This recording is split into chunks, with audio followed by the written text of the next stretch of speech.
Alors écoutez ce que dit le Harizal, mais il faut attacher sa ceinture. Moshe Rabbeinu, c'est le Gilgul de Abel. Et vous savez que la dispute entre Abel et Caïn, c'est que Caïn a eu une sœur, et il s'est marié avec cette sœur-là, et Abel a eu deux sœurs. Et toute la jalousie de Caïn, c'est qu'Abel avait deux jumelles, et il avait ces deux femmes-là, et Caïn avait une seule. Et toute l'histoire qu'il a tué, c'est la Torah nous raconte pour la terre, le bétail, etc. Bon, pour la construction du Beth Amikdash, ils sont disputés dans quel territoire. Mais malgré cela, le fond de la colère de Caïn, c'est que pourquoi tu as deux femmes et moi j'en ai qu'une. C'est que ça, Caïn n'a pas supporté que lui ait une femme et l'autre en ait deux. Et donc maintenant, il a fallu arranger cette chose-là. Et comment elle a été arrangée? Moshe Rabbeinu, il revient en Gilgul, Abel, il revient en Gilgul, il est revenu en Gilgul en plusieurs reprises, mais pour faire arranger sa neshama, il est revenu en Moshe. Et Caïn est revenu en l'Égyptien, que Moshe Rabbeinu a tué. D'accord? Il l'a tué avec le Shem HaMeforash.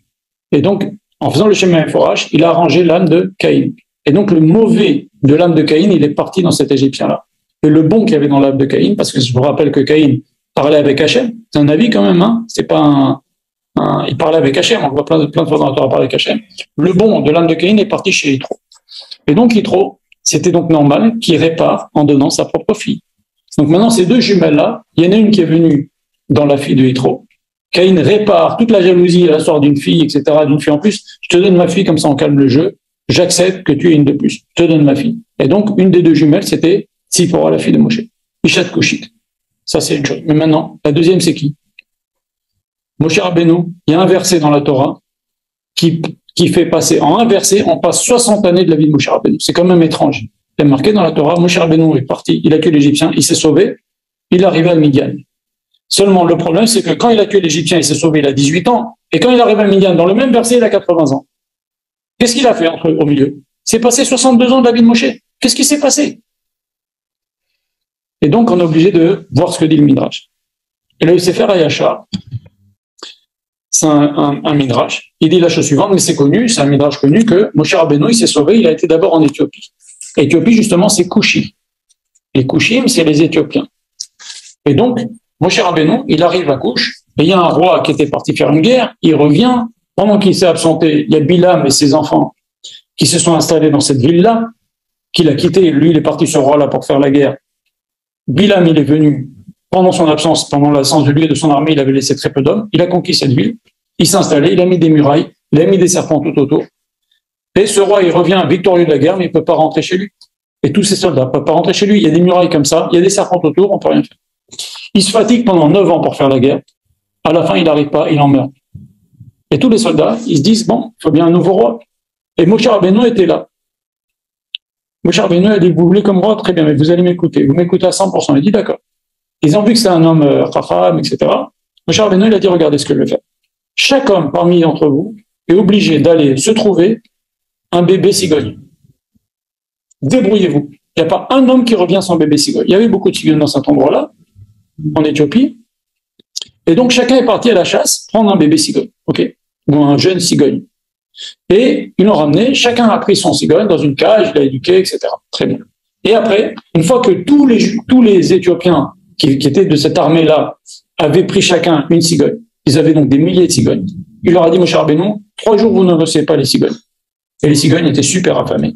Moshe Rabbeinu a dit, maintenant vous les lâchez. Les cigognes, elles sont parties, elles ont mangé tous les serpents. Et donc, ils ont pu passer ce barrage-là qu'avait fait Bilam avec les serpents. Bilam s'est sauvé. Ils se sont retrouvés plus tard. C'est dans les prochaines parachutes. Et les fils de Bilam se sont retrouvés avec Paro. C'était les conseillers de Paro. Et donc, Moshe Rabbeinu, il rentre en tant que roi dans cette ville-là. OK? Maintenant, dans cette ville-là, il y a la femme du précédent roi qui arrive là en tant que roi. Il rentre en tant que roi. Et donc, on lui dit, ben voilà, il y a la femme du roi.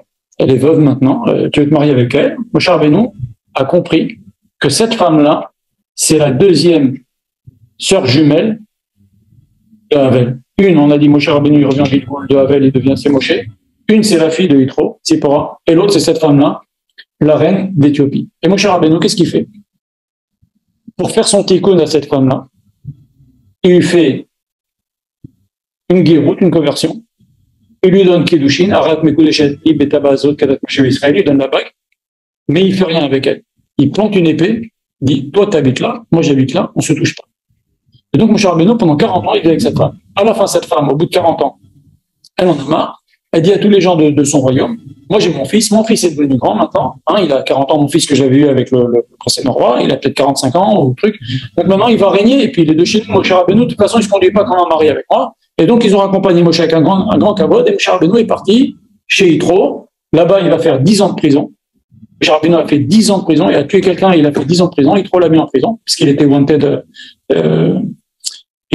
en Égypte, il en est resté là, Yitro, et qui venait lui donner à manger, c'est Tzipora. Donc en fait, qu'est-ce qu'a fait Myriam? Elle dit, qu'est-ce que c'est que cette histoire avec la femme couchite? Que Moshe Rabbeinu, il a vécu 40 ans avec une femme, il a donné des kiddushin, il a converti, il va pas avec elle. Donc Moshe Rabbeinu, il s'est marié avec Tzipora, après, mais il n'a pas voulu se marier avec cette fille-là.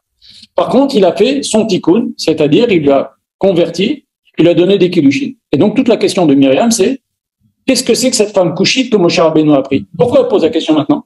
Parce que Eldad ou Medad viennent de prophétiser que Moshe Rabbeinu ne rentre pas en Eretz Israël.